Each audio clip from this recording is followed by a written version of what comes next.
Seven sisters, উত্তর পূর্ব ভারতের 7 রাজ্য, যাদের আমরা আদর করে ডাকি এই নামে। তাদের মধ্যে অন্যতম ছোট্ট সুন্দরী মণিপুর। দ্বিতীয় বিশ্বযুদ্ধের রক্তাক্ত ইতিহাস, তারপর 1949-এ ভারতভুক্তি। কিন্তু তারপরেও নানান অশান্তির শিকার ভারতের এই ছোট্ট রাজ্যটি। তা সত্ত্বেও পর্যটকদের কাছে সবসময় আকর্ষণীয় এই রাজ্যের প্রাকৃতিক শোভা। উত্তরে নাগাল্যান্ড, পশ্চিমে আসাম আর দক্ষিণে মিজোরাম, পূর্ব দিকে রয়েছে মিয়ানমার।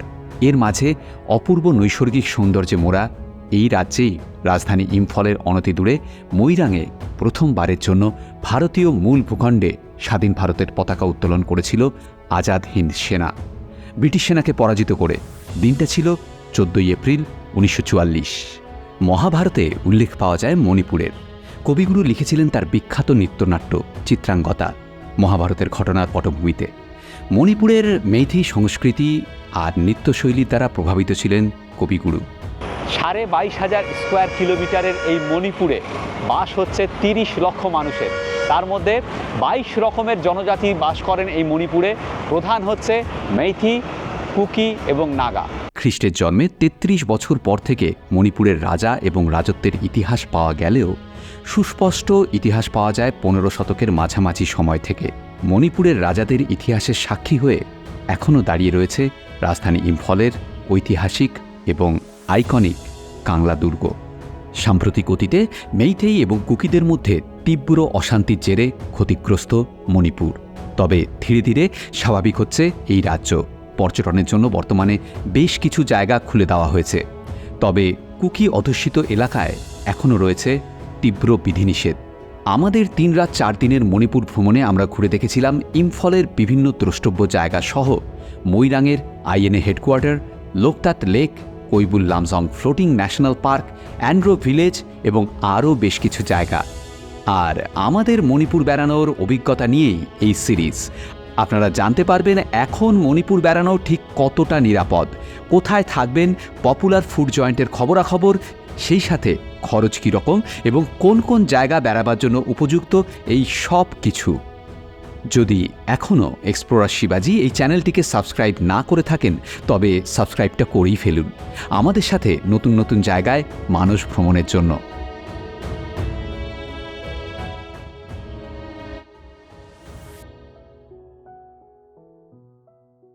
আপনাদের সবাইকে স্বাগত জানাচ্ছি চিত্রাঙ্গদার দেশ মণিপুরের রাজধানী ইম্ফল শহর থেকে। ইম্ফলের ইমা মার্কেটের চত্বরে রয়েছি আমরা এখন। তৃতীয় পাণ্ডব অর্জুন চিত্রাঙ্গদাকে খুঁজে পেয়েছিলেন এইখানে মণিপুরে। দেখা যাক আমরা পৃথ্বীজিতের জন্য কোনো চিত্রাঙ্গদা খুঁজে পাই কিনা। না না না, একদমই না। দেখ, ছোটোবেলা থেকে আমি শ্যামা, চিত্রাঙ্গদা, এগুলো নৃত্যনাট্য আমাদের পাড়ায় পাড়ায় তখনও তো একটা কালচার ছিল, অনেক দেখেছি, কিন্তু সেই দেখে আমি একদম অনুপ্রাণিত হইনি। প্রথম কথা, আমি তৃতীয় পাণ্ডব না, ওরকম মহান পুরুষও না যে যেখানে যেখানে যাবো সেখানে সেখানে একটা বউ জোগাড় করবো।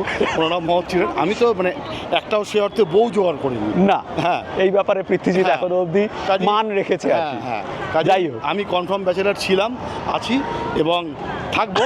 তবে এই সিরিজের ভিডিওগুলোতে আমরা আপনাদের মণিপুরের রাজধানী ইম্ফল এবং তার আশেপাশের কিছু সুন্দর সুন্দর জায়গা ঘুরিয়ে দেখাবো এবং সেগুলোই থাকবে আমাদের এই সিরিজের ভিডিওগুলোতে। সঙ্গে থাকবে। একদম, আমরা চিত্রাঙ্গদা খুঁজে পাই না পাই পৃথ্বীজিতের জন্য কিছু সুন্দর জায়গা মণিপুরের ইম্ফলের আশেপাশে আপনাদের সামনে তুলে ধরবো। চলুন শুরু করা যাক আমাদের মণিপুর সিরিজ।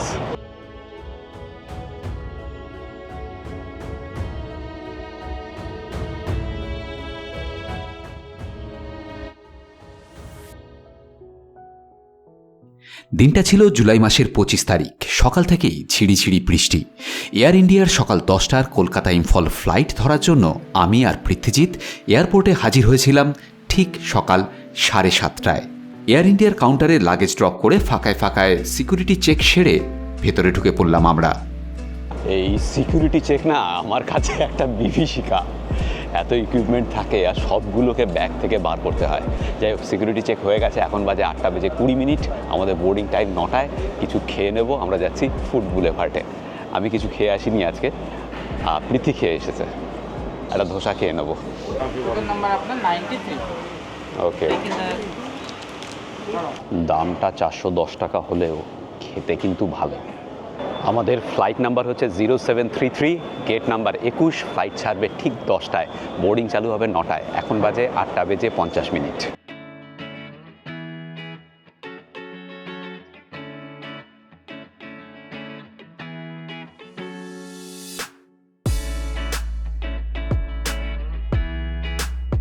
আমাদের সিট হচ্ছে একদম ফার্স্ট রোতে, 1E আর 1F ডান দিকে। এই যে ফার্স্ট রোতে আমরা পেলাম, এর পেছনে একটা কারণ রয়েছে। আমরা না অভ্যেসবশত ইন্ডিগোর কাউন্টারে চলে গিয়েছিলাম, আমাদের টিকিট যে এয়ার ইন্ডিয়ায় সেটা বেশিরভাগ সময় ইন্ডিগোতে যাওয়ার জন্যই আর কি, এটা খেয়াল ছিল না। মানে কৌশিক কালকে টিকিট পাঠিয়েছে, তো আমি বলেছিলাম ওকে টিকিট কাটতে, এবার ওই এয়ার ইন্ডিয়া কেটেছে, মাথার থেকে আউট হয়ে গেছে একদম, এবার চেকও করা হয়নি আর কি। তো এবার ইন্ডিগোর কাউন্টারে গেছি, ইন্ডিগোর কাউন্টারে আমাদের এক্সটেন্ডেড পরিবারের সদস্য ইরফান ছিল। Hello, myself Mr. Irfan from Indigo. Thank you. Irfan পুরকায়। Irfan আমাদের দেখে বলে, আরে শিবাজিদা আপনি দিন, আমি চেক ইন করিয়ে দিচ্ছি। এবারও চেক ইন করাতে নিয়ে তো পাচ্ছে না, কারণ ইন্ডিগোর কাউন্টার আর আমাদের টিকিট হচ্ছে এয়ার ইন্ডিয়া। তখন ইরফান বলে তো এয়ার ইন্ডিয়া, আমরা বললাম চলো, ভুল হয়ে গেছে। তো ইরফান বললো চলুন আমি নিয়ে যাচ্ছি আপনাদের, আমি ওখানে আমার পরিচিত আছে, আমি বলে দিচ্ছি। ইরফান আমাদের নিয়ে এলো এয়ার ইন্ডিয়ার কাউন্টারে, সেখানে বলে দিল। এবার ওর রিকোয়েস্টেই আমাদের প্রথম রোয়ের এই দুটো সিট পাওয়া গেল আর কি। Thank you Irfan. এয়ার ইন্ডিয়ার তরফ থেকে সেদিন আমাদের জন্য আরও চমক অপেক্ষা করছিল, যা আমাদের এই ছোট্ট বিমানযাত্রাকে স্মরণীয় করে তুলবে। Thank you.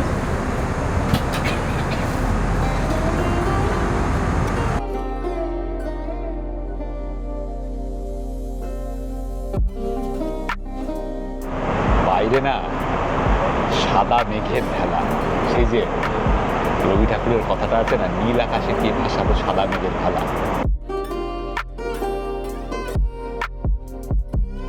এই ফলটা মানে ফ্রুট প্ল্যাটার, অসাম, দিল খুশ হয়ে গেল একদম। একদম সত্যি। ব্রেকফাস্ট তো দোসা তো শিবাজি এয়ারপোর্টে খেয়েছিল, আমিও বাড়ির থেকে ব্রেকফাস্ট করেই এসেছিলাম। সে অর্থে ভারী কোনো খাবারের প্রয়োজন ছিল না, এই ধরনেরই একটা জিনিসের প্রয়োজন ছিল, আর সেটাই পাওয়া গেছে। ব্ল্যাক কফি রিকোয়েস্ট করেছি, দিচ্ছে। আমরা এখন উঠছি বাংলাদেশের ওপর দিয়ে, নিচে বাংলাদেশ। বাংলাদেশের সকল দর্শক বন্ধুদের এক্সপ্লোরার শিবাজির তরফ থেকে অনেক অনেক শুভেচ্ছা।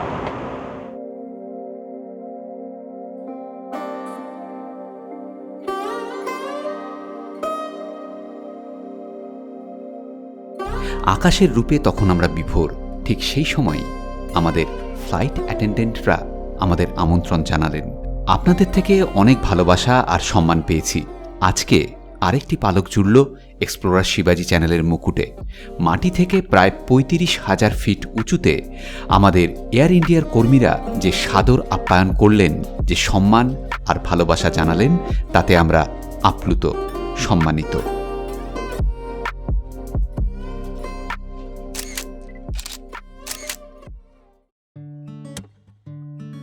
দেখতে দেখতে ঢুকে পড়লাম মণিপুরের আকাশে। উড়োজাহাজের জানালা দিয়ে সেদিন সেই কয়েক মিনিট যা দেখলাম তা ভাষায় প্রকাশ করা দুরূহ। নীল আকাশে সাদা মেঘের ভেলা, নিচে সবুজ প্রান্তর, মাঝে মাঝে জলাভূমি, রাস্তা। এই রকমের সবুজ খুব কমই দেখেছে আমার এই দুই চোখ।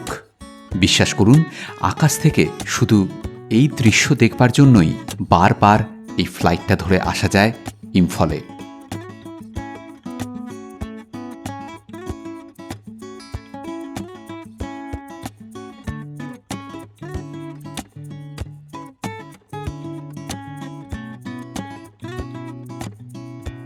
ইম্ফলের বীর তিকেন্দ্রজিৎ সিং এয়ারপোর্টে যখন আমাদের এয়ার ইন্ডিয়া ফ্লাইট ল্যান্ড করলো, তখন ঘড়িতে ঠিক 11টা বেজে 20 মিনিট।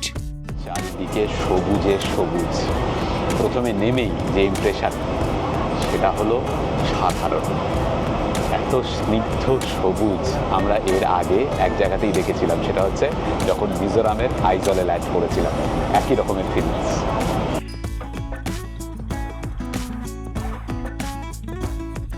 মণিপুরে বেড়াতে গেলে ILP মানে ইনার লাইন পারমিট করাতে হবে। এয়ারপোর্টেই করে নিতে পারবেন আধার কার্ড দেখিয়ে এবং 100 টাকার বিনিময়ে।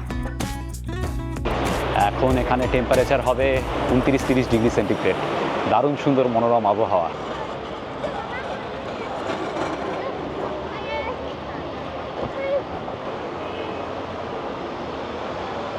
আইএলপি খুব সহজেই হয়ে গেল। আইএলপি করতে 100 টাকা লাগলো আর 10 মিনিটেই হয়ে গেল। শুধু আধার কার্ড লেগেছে, কোনো ছবি লাগেনি।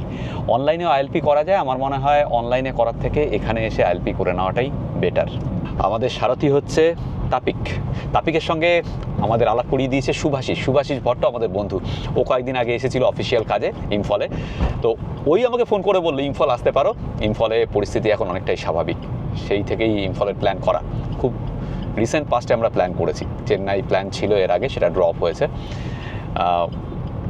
ওর সঙ্গে আমরা ঘুরবো নেক্সট 2-3 দিন। ওর সঙ্গে কথা বলে যেটা বুঝতে পারছি যে এখানে ইম্ফলে এবং এর আশেপাশে পরিস্থিতি স্বাভাবিক, এখন কোনো অসুবিধা নেই। কিন্তু ইন্টেরিয়ারে আমরা যেতে পারবো না, আমরা মোড়েতে যেতে পারবো না, কিন্তু ময়রাঙে যেতে পারবো, লোকটাক লেকে যেতে পারবো। এখন হোটেলে গিয়ে চেক ইন করে আমরা প্ল্যান করব আজকে কালকে পরশু আমরা কিভাবে ঘুরবো। ইম্ফলে আমরা উঠেছিলাম এমজি এভিনিউ থাঙ্গাল বাজারে হোটেল ইয়াইফাওয়াতে। ইম্ফলের একদম সেন্টার প্লেসে ছিমছাম হোটেল এই ইয়াইফাওয়া। ব্রেকফাস্ট সহ আমাদের টুইন বেড ডিলাক্স রুমের ভাড়া পড়েছিল 4000 টাকা। ইয়াইফাওয়া ছাড়াও ইম্ফলে থাকার জন্য সাংগাইও দেখতে পারেন। হোটেল, ফ্লাইট, ট্যুর বুকিংয়ের জন্য যোগাযোগ করতে পারেন ওয়ান্ডার ট্রাভেলসের কৌশিক বা অরিত্রর সঙ্গে। ডেসক্রিপশন বক্সে ফোন নম্বর পাবেন।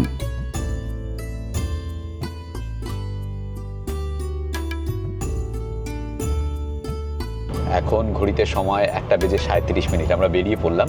আমরা প্রথমে লাঞ্চ করতে যাচ্ছি একটা ফেমাস জায়গায়, লক্ষ্মী কিচেন। মণিপুরি থালি খাবো। যারা ইম্ফলে আসবেন এটা মিস করবেন না। আর আমাদের কীরকম এক্সপিরিয়েন্স হয় সেটা তো শেয়ার করবোই আপনাদের সঙ্গে। তাপিকও কিন্তু এটা বললো যে এই দোকানটা খুব ফেমাস।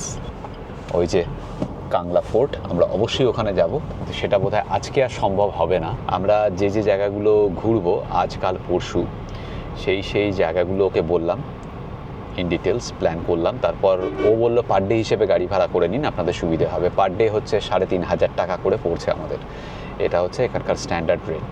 এখানে শহীদ মিনারের গেট দেখা যাচ্ছে। মণিপুরে বা ইম্ফলের সুবিধে হলো এখানে সবাই কিন্তু হিন্দি বলতে পারেন এবং বোঝেন। শহীদ মিনারের পাশেই এখানে স্টেডিয়াম রয়েছে। দেখুন, সারা ইম্ফলে শুধু না, সারা মণিপুরে একটাই ওভারব্রিজ আছে, সেটা হচ্ছে এই ওভারব্রিজটা, যার পাশ দিয়ে আমরা যাচ্ছি। এই যে রাস্তাটার ওপর দিয়ে আমরা যাচ্ছি, যার ওপর এই ফ্লাইওভারটা রয়েছে, এই রাস্তার নাম হচ্ছে বিটি রোড। এই বিটি রোড মানে কিন্তু ব্যারাকপুর ট্রাঙ্ক রোড নয়, এর মানে হচ্ছে বীর টিকেন্দ্রজিৎ সিং রোড। সামনেই ফেমাস ইমা মার্কেট। ডান দিকে 2টো বিল্ডিং, বাদিকে একটা বিল্ডিং। এই ইমা মার্কেট কিন্তু 500 বছরেরও বেশি পুরনো মার্কেট, আর ইম্ফলের ফেমাস। তো এখন তো বিল্ডিং হয়ে গেছে। আমরা অবশ্যই যাব, লাঞ্চের পরে আসবো এই ইমা মার্কেটেই। তাও দেখাবো আপনাদের এই ভিডিওতেই, সঙ্গে থাকুন। এটা হচ্ছে ইমা মার্কেটের বাদিকের বিল্ডিংটা, আর ডান দিকে ওপাশে 2টো বিল্ডিং রয়েছে। এটা হচ্ছে, এই যে দেখতে পাচ্ছেন, এটা হচ্ছে একটা বিল্ডিং, আর এপাশে আরেকটা বিল্ডিং চলে গেল পেছনে। तो आप नहीं खाओगे? नहीं खाएंगे सर, मैं खा के आएगा घर से। ओके ओके ठीक है।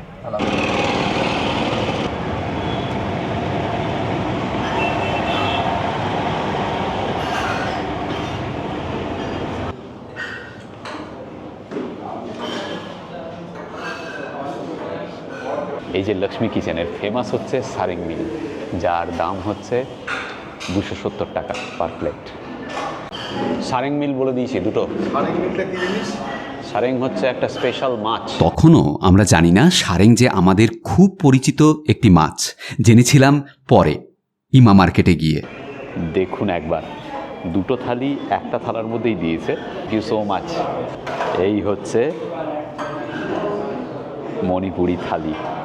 এর মধ্যে ডাল রয়েছে, সবজি রয়েছে। ये सोयाबीन का है ना? मतलब सोयाबीन है या ये क्या है?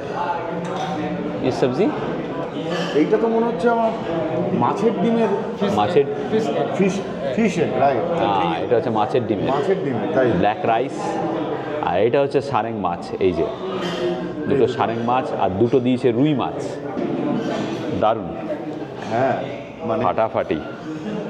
এত কিছু খাবো কিভাবে কে জানে। এটা যেটা বুঝতে পারছিলাম না, এটা শালগম। এই যে, হ্যাঁ শালগম। 270 টাকায় তো ফাটাফাটি। ফাটাফাটি মানে ভাবাই যায় না এরকম। ভাত চলে এসছে। আগে বল শুরু করবি কোনটা দিয়ে? আমি সেটাই অ্যাকচুয়ালি বসে বসে গালে হাত দিয়ে ভাবছি যে কোন দিক দিয়ে শুরু করবো আর কোন দিক দিয়ে শেষ করবো কী দিয়ে। যাই হোক, ডাল করে দিয়ে ফেল, করা যাক। ডাল দিয়ে শুরু করাটাই নিরাপদ। হ্যাঁ, খাবার কিন্তু সাংঘাতিক গরম, বিশেষ করে ভাত।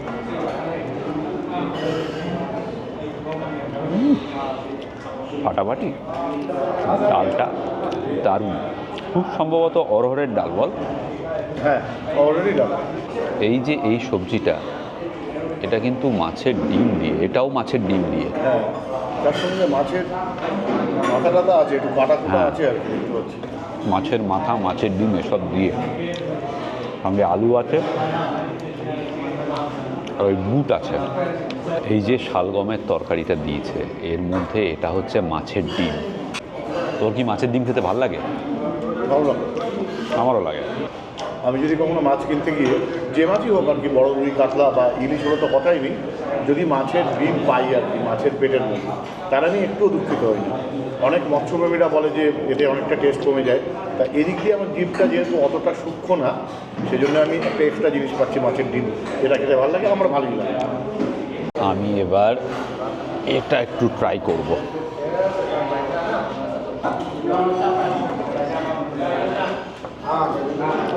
একটা সবজি দিয়ে করা ডালও রয়েছে, আবার ছোলাও রয়েছে। প্রত্যেকটা আইটেম আমি একটু একটু করে নিয়ে খেয়েছি, প্রত্যেকটা আইটেম দারুণ টেস্টি। সবচেয়ে সেরা হচ্ছে ওই ব্ল্যাক রাইসের ক্ষীর, এটাও মাছের ডিম দিয়ে করা। চলো পৃথ্বীজিৎ, একটু এটাও ট্রাই করা যাক। হ্যাঁ, সবই চেষ্টা করছি ট্রাই করতে। ফাটাফাটি কিন্তু, এবং রিচ নয় কোনোটাই। বিশ্বাস করুন, মণিপুরি কুইজিন সম্পর্কে আমার ধারণা একেবারেই ছিল না, আজকে হলো। এবং এটা বুঝতে পারছি এদের এখানে মাছের ডিমের প্রচলনটা বেশি। আহা, এটাও ভালো, প্রত্যেকটা পদ ভালো। এবার আর দেরি না করে সারেং মাছে চলে যাওয়া যাক। রুই মাছটা পরে খাবো, সারেংটা খাই। এই হচ্ছে সারেং মাছ।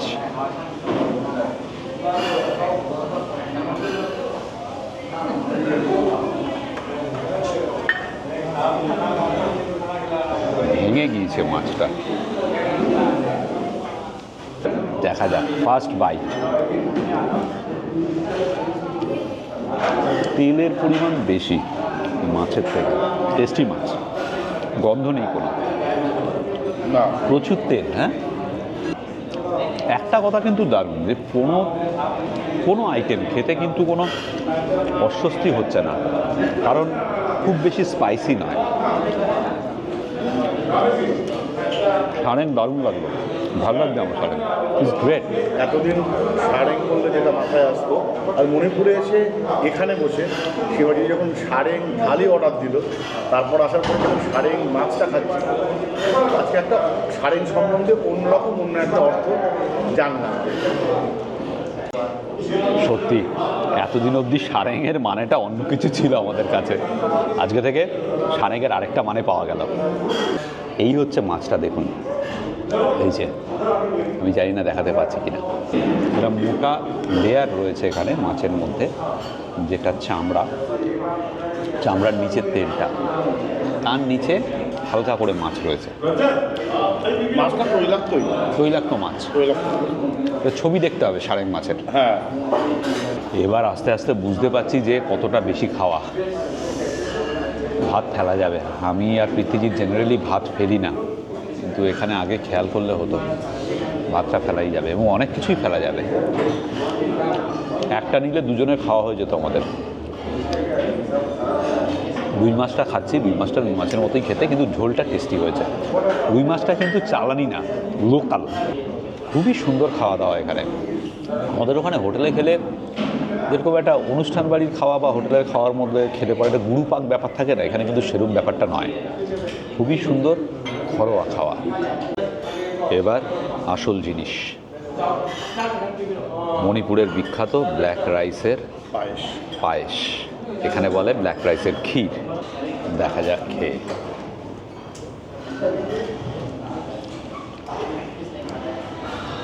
সাধারণ ভালো খেতে। সবচেয়ে বড় কথা হচ্ছে এর মধ্যে কর্পূর দিয়েছে, সেই জন্য অপূর্ব লাগছে খেতে।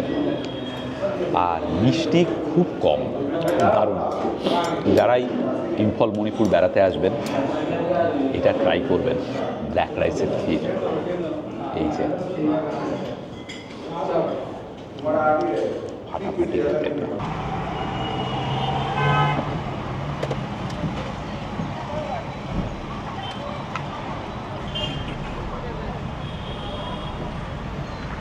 খাওয়া দাওয়ার পরে আমরা চলে এলাম ইমা মার্কেটে, দ্য ফেমাস ইমা মার্কেট অফ ইম্ফল। 3টে বিল্ডিং আছে, যেটা একটু আগে বললাম। 3টে বিল্ডিংয়ে ঘুরে দেখব এবং আপনাদেরকে ঘুরিয়ে দেখাবো। এই দেখুন, এটা একটা বিল্ডিং, এদিকে একটা বিল্ডিং, এই যে বিটি রোড তার ওপারে ওই যে আরেকটা বিল্ডিং। প্রথমে চলো এটাই ঢুকি। চলো, এটাই এখানকার মেলার মতো জায়গা। হ্যাঁ, এইটাই হচ্ছে এখানকার এসপ্ল্যানেড বা ম্যাল, যাই বলো। সেরকমই লাগছে আর কি জায়গাটা দেখে একদম। এখানে শুটকি মাছের সাংঘাতিক চল। আপনারা ভালো করেই জানেন যে কোনো জায়গার বাজার হাট আমাদের কিভাবে টানে। মনে প্রাণে বিশ্বাস করি একটা জায়গাকে ভালোভাবে চিনতে বা বুঝতে গেলে সেখানকার বাজারটা সবার আগে এক্সপ্লোর করা প্রয়োজন। পূর্ব আফ্রিকা হোক বা দুবাই, থাইল্যান্ড হোক বা মিয়ানমার, বাজার তাই আমাদের সব সময় টানে। বাজার ঘুরে বেশ বোঝা যায় স্থানীয় মানুষদের সংস্কৃতি, খাদ্যাভ্যাস, অর্থনীতি, সমাজ ব্যবস্থা সব কিছু। সব দোকানিরাই কিন্তু মহিলা। মানুষজন এখানে খুব সুন্দর। হ্যাঁ, আমাকে ডেকে ডেকে বলছে আমাদের ছবি নিন।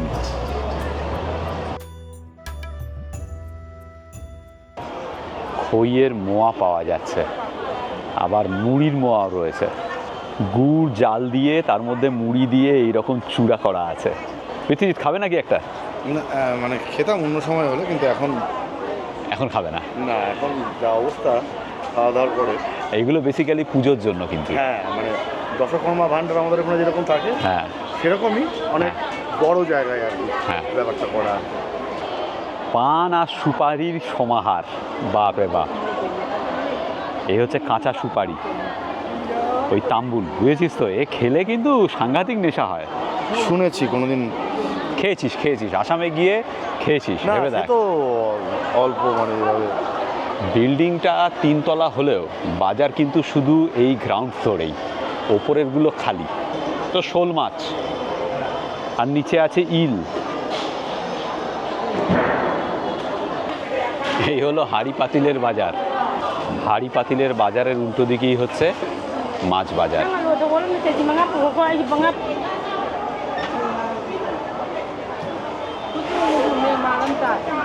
এতক্ষণে সারেংয়ের রহস্যটা ক্লিয়ার হলো, কিন্তু আমরা যে খেয়েছিলাম সারেংটা, যেটা খেলাম সেটা তখন কিন্তু একবারও মনে হয়নি যে সারেং মানে বোয়াল মাছ। এখানে বাজারে এলাম আমরা, সারেং খুঁজছি, আলটিমেটলি দেখা গেল সারেং মাছ বলে যেটা দেখাচ্ছে সেটা হচ্ছে বোয়াল মাছ। কিন্তু বোয়ালের টেস্ট তো আমরা জানি, যেটা খেয়েছি সেটা এইটুকু করে অন্যরকম একটা প্রিপারেশন, সেই জন্য হয়তো বুঝতে পারিনি। হ্যাঁ, তৈলাক্ত ছিল, সেটা তো বললামই আমরা দুজন। হ্যাঁ, সাংঘাতিক তৈলাক্ত ছিল, কিন্তু ওটা যে বোয়াল মাছ এখন দেখার পরে বুঝতে পারছি।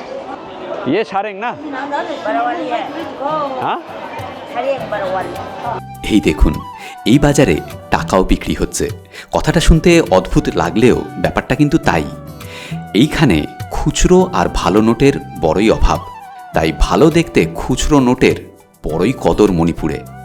এবার শুনুন সাংঘাতিক রেট। এই যে 1000 টাকা রয়েছে 10 টাকার বান্ডিল, এটা যদি আমি নেই আমাকে দিতে হবে হচ্ছে 1300 টাকা। মানে और इसके लिए इसमें कितना है? 2000 देना कितना? 300। আচ্ছা, 20 টাকার বান্ডিলে 2000 আছে। এটাও যদি আমি নিই 300 টাকা কমিশন, মানে 2300 টাকা দিতে হবে। সাংঘাতিক রেট কিন্তু। তার মানে পৃথ্বীজিৎ, বুঝতে পারছো এখানে খুচরোর সাংঘাতিক ডিমান্ড। হ্যাঁ, না হলে আর সাজানো আছে কেন? এবং 300 টাকা কমিশন হচ্ছে 1000 টাকায়। 1000 টাকা। কিন্তু 2000 টাকাও তো বলছে 300 টাকা, মানে ওটা 20 টাকার নোট, 20 টাকার নোটের তো ডিমান্ড কম হবে, 10 টাকার নোটের সবচেয়ে বেশি ডিমান্ড হবে। এটা। আচ্ছা, যে মার্কেটটা আমরা দেখালাম, এই যে এই বিল্ডিংয়ে মূলত তরি তরকারি, মাছ আর পুজোর সামগ্রী, ফলমূলও রয়েছে। এই দিকের মার্কেটটা, এই দিকের বিল্ডিংটা, এখানে রয়েছে জামা কাপড়, গামছা জাতীয়। How much? কিতনা? 110। আচ্ছা, 110 টাকা। এই দেখুন, এগুলো হচ্ছে মণিপুরে মহিলাদের ট্র্যাডিশনাল ড্রেস, যা মহিলারা শরীরের নিচের অংশে পরেন, ফানেক বলে। দাম চাইছে এই ফানেকের 650 টাকা, 550। ওগুলো চাইছে 550 করে। তরি তরকারি, মাছ, পুজোর সামগ্রী, ফলমূল আর এদিকে জামা কাপড়, এই মার্কেট দুটো হলো। এবার রাস্তার ওপারে যাচ্ছি ওই বিল্ডিংয়ে কি আছে দেখতে। এখানেও কাপড় জামাই, এই যে এই চাদরগুলো চাইছে 550 টাকা নাকি? 550 টাকা, বেশ সস্তা। 550, হ্যাঁ বেশ সস্তাই। আর একটা জিনিস খেয়াল করে দেখেছি শিবাজি, কি বল? যে ট্রাইবালরা যে ধরনের জিনিসপত্র বানায় আর কি, মানে এই চাদরের মতো, যেটা আমরা আফ্রিকায় দেখেছিলাম, মাসাইরা যেগুলো হ্যাঁ, পড়েছিল, ওরা রং চঙে পছন্দ করে। রং চঙে জিনিসটা পছন্দ করে আর কি ব্যাপারটা, এবং ডিজাইনগুলো অনেকটা অলমোস্ট একই রকম হয় আর কি, অনেকটাই মিল আছে।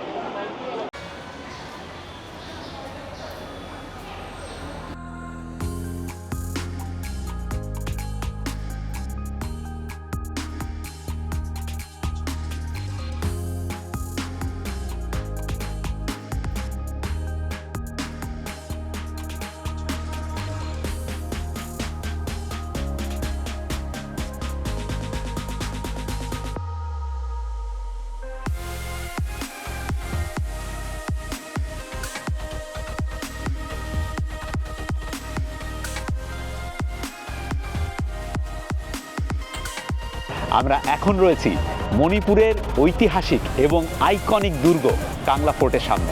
কাংলা দুর্গতে প্রবেশ মূল্য ভারতীয়দের জন্য 10 টাকা করে, বাচ্চাদের জন্য 5 টাকা আর বিদেশিদের জন্য 100 টাকা। শীতকালে বন্ধ হয়ে যায় 3:45 আর গরমকালে 4:45।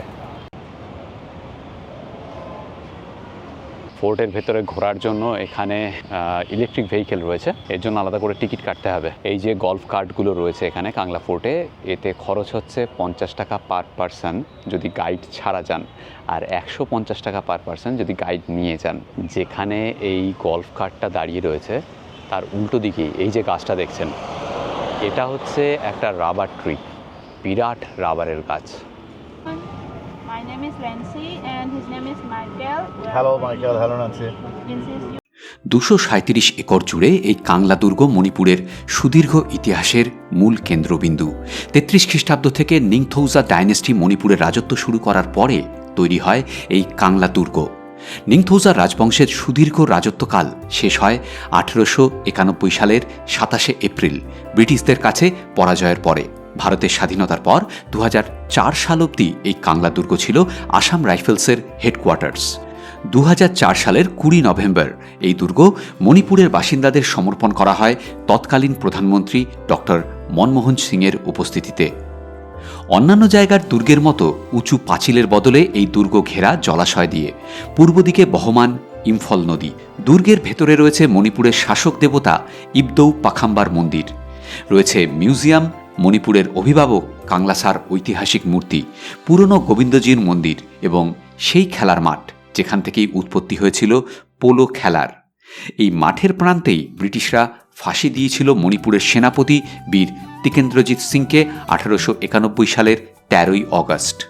ইম্ফল ভ্রমণে কাংলা দুর্গ অবশ্য গন্তব্য। হেঁটে ঘুরলে ঘন্টা আড়াই সময় লাগবে, আর আমাদের মতো ইলেকট্রিক গাড়িতে ঘুরলে 1 থেকে 1.5 ঘন্টা যথেষ্ট। এই যে ডান দিকের মাঠটা দেখতে পাচ্ছেন, এখানেই শুরু হয়েছিল পোলো খেলা। আমরা এখন আছি কাংলা ফোর্টের মধ্যে গোবিন্দজির টেম্পলে। এটাই কিন্তু অরিজিনাল গোবিন্দজির টেম্পল, যেটা তৈরি করা হয়েছিল 1846 সালে। এখন কাংলা ফোর্টের বাইরে শহরের মধ্যে একটা গোবিন্দজির টেম্পল আছে, সেটা পরে তৈরি করা হয়েছিল। এটা অরিজিনাল। এবং এখানে এই যে কোর্টটা দেখতে পাচ্ছেন, এখানেই রাসলীলার সময় পারফর্ম করা হতো মণিপুরি ডান্স, যেটাকে আমরা ট্র্যাডিশনাল মণিপুরি ডান্সের ফর্ম দেখি। সেটা ফার্স্ট শুরু হয়েছিল এইখানে এই কোর্টইয়ার্ডে, এবং যে কাপড়টা পরে থাকেন মণিপুরি মহিলারা ওই নাচের সময়, যে কাপড় পরে নাচ করেন তাকে বলে পটলয়। আপনারা সবাই জানেন এই ড্যান্সের ফর্মটা, তার অরিজিন কিন্তু বলা যেতে পারে এই কোর্টইয়ার্ড। এই অদ্ভুত দেখতে পশুটি মণিপুরে খুবই পবিত্র। এনাকে বলা হয় কাংলাসা। মাথা 2 শিংওয়ালা ড্রাগনের আর দেহ সিংহের। মণিপুরবাসীরা বিশ্বাস করেন এই কাংলাসাই মণিপুরের অভিভাবক এবং রক্ষাকর্তা। নিংথৌজা রাজবংশের রয়্যাল সিম্বলও এই কাংলাসার ছবি। কাংলা ফোর্টে এই 2 কাংলাসার মূর্তির মাঝের এই সিঁড়িতেই 1891 সালের মার্চ মাসে টিকেন্দ্রজিৎ সিংয়ের সেনা হত্যা করেছিল 5 জন ব্রিটিশকে। এরপরেই শুরু হয় ইঙ্গো মণিপুর যুদ্ধ, আর এই যুদ্ধে মণিপুরের পরাজয়ের পরেই ব্রিটিশ আধিপত্য কায়েম হয় মণিপুরে।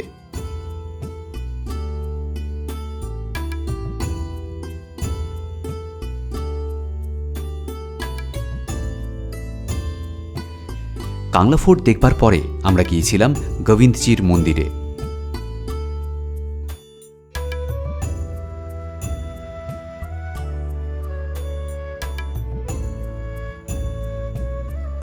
কাংলা দুর্গের ভেতরের শ্রী গোবিন্দজির মন্দিরটি 1868 সালে ক্ষতিগ্রস্ত হয় ভূমিকম্পে। তারপর এই নতুন মন্দিরটি নির্মাণ করা হয় 1876 সালে। রাজপ্রাসাদও এই মন্দির প্রাঙ্গণেই। মূল মন্দিরের ওপরে রয়েছে সোনা দিয়ে বাধাই করা গম্বুজ। মন্দিরের কেন্দ্রে রয়েছেন শ্রী রাধা গোবিন্দজি, বাঁদিকে রাম ও লক্ষ্মণ এবং ডান দিকে শ্রী জগন্নাথ, বলরাম এবং সুভদ্রা। আমরা পৌঁছানোর খানিক পরেই শুরু হলো সন্ধ্যারতি।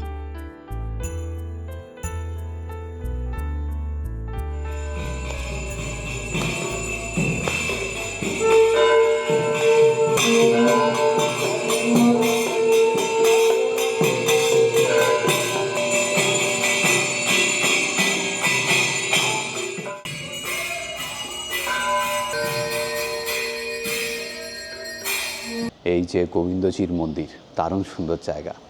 যদি আপনারা ইম্ফল প্ল্যান করেন, এটা অবশ্যই আপনার প্ল্যানে থাকা উচিত। এই গোবিন্দজির মন্দিরের ঠিক উল্টো দিকে রয়েছে রাজবাড়ি। রাজবাড়িতে বর্তমান রাজা যিনি, তিনি এখানকার এমপিও বটে। রাজবংশ এখনও রয়েছে। প্রীতিজিৎ, মণিপুরের অরিজিনাল নাম কি জানিস? যদিও মহাভারতে মণিপুরই আছে লেখা, হ্যাঁ, বা রবীন্দ্রনাথ ঠাকুরও লিখেছেন মণিপুর। মানে এটা আমি শুনেছিলাম, কিন্তু নামটা বেশ খটোমটো, তো এই মুহূর্তে আমার মনে পড়ছে না। আপনারা জানেন মণিপুরের অরিজিনাল নাম কি? বলেই ফেল, আর সাসপেন্সে রাখিস না, বলে ফেল। আমি কেন বলবো, ওনারাই বলুক কমেন্ট বক্সে। আচ্ছা, ওনাদের থেকে জানতে চাইছি। হ্যাঁ, আপনারাই বলুন। ঠিক, কমেন্ট বক্সে জানান মণিপুরের অরিজিনাল নাম কি। তো এখন বাজে সন্ধে 5:45। ইম্ফলে সন্ধে 6টার পর কিন্তু দোকান বাজার বন্ধ হয়ে যায়, আর বাইরে থাকা রেকমেন্ডেড নয়। আজকে আমরা এখন ফিরে যাব আমাদের হোটেলে।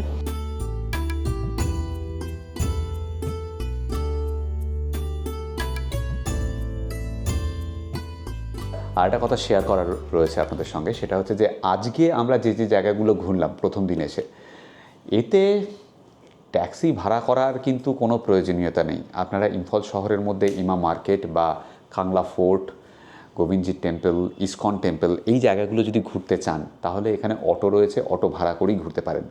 আমরা কেন ভাড়া করেছি তার দুটো কারণ মূলত। একটা হচ্ছে আমাদের সঙ্গে ইকুইপমেন্ট রয়েছে, ড্রোনগুলো নিয়ে ঘুরতে হয়, অসুবিধে হয় গাড়ি সঙ্গে না থাকলে। আরেকটা কারণ হচ্ছে যে আমাদের কাছে যেটা ইনফরমেশন ছিল যে বর্তমানে মণিপুরের অবস্থা, যেহেতু আপনারা সবাই জানেন, একটু অশান্তির মধ্যে দিয়ে চলছে। রিসেন্ট পাস্টে কিছু ঘটনা ঘটেছে গত বছর থেকে। তো সেই জন্য আমাদের কয়েকজন অ্যাডভাইস দিয়েছিলেন যে তোমরা লোকালি যেভাবে ঘোরো নিজেরা হেঁটে বা অটোতে, সেভাবে না ঘুরে একটা গাড়ি নিয়ে তারপর ঘুরো, তাহলে ইম্ফলের মধ্যে ব্যাপারটা ঠিক হবে। কিন্তু আমরা এখানে এসে যেটা বুঝতে পারছি, যেটা হ্যান্ডস অন এক্সপিরিয়েন্স বলে, তাতে আমাদের মনে হচ্ছে যে গাড়িটা আজকের জন্য হায়ার না করলেই হতো। আজকে আমরা মানে এইখানে ইম্ফলে যা সিচুয়েশন, তাতে ঘোরাই যেত, নিজেরা হেঁটে ঘুরলে কোনো অসুবিধে ছিল না। তো এই তথ্যটাই শেয়ার করা ছিল। আপনারা ইম্ফলের মধ্যে যখন ঘুরবেন তখন গাড়ি ভাড়া করার প্রয়োজন নেই, প্রচুর অটো রয়েছে, অটো ভাড়া করে ঘুরতে পারবেন। আজকের ভিডিও এই পর্যন্ত। কালকে সকালবেলা 9টার সময় গাড়ি আসবে। কালকে সকালে ব্রেকফাস্ট করে আমরা 9টার সময় বেরিয়ে যাব, এখান থেকে যাব ময়রা। সেখানে লোকটাক লেক তো রয়েছে, সেই সঙ্গে একটা ফ্লোটিং ন্যাশনাল পার্ক রয়েছে, সেটাও দেখাবো আপনাদের। আর আইএনএর অফিস রয়েছে, মিউজিয়াম রয়েছে। আপনারা সবাই জানেন আজাদ হিন্দ ফৌজের দখলে চলে এসেছিল মণিপুর, এবং আজাদ হিন্দ ফৌজের অফিস কিন্তু এখনও রয়েছে। সেগুলোও দেখাবো আপনাদের এর পরের ভিডিওতে। ভালো থাকবেন সকলে, দেখা হচ্ছে এর পরের পর্বে। আমি শিবাজি, আর আমি পৃথ্বীজিৎ। আর আপনারা দেখছেন আমাদের চ্যানেল এক্সপ্লোরার শিবাজি। আমরা বিভিন্ন জায়গায় ঘুরে বেড়াচ্ছি আর তার ভিডিও করে এই চ্যানেলে দিচ্ছি। যদি ভিডিওগুলো ভালো লাগে তাহলে অবশ্যই লাইক, শেয়ার এবং সাবস্ক্রাইব করবেন। সাবস্ক্রাইব করার সময় বেল আইকনটা অবশ্যই ক্লিক করবেন। তাতে আমরা যখনই একটা ভিডিও দেবো তার ইনস্ট্যান্ট নোটিফিকেশন আপনাদের কাছে পৌঁছে যাবে।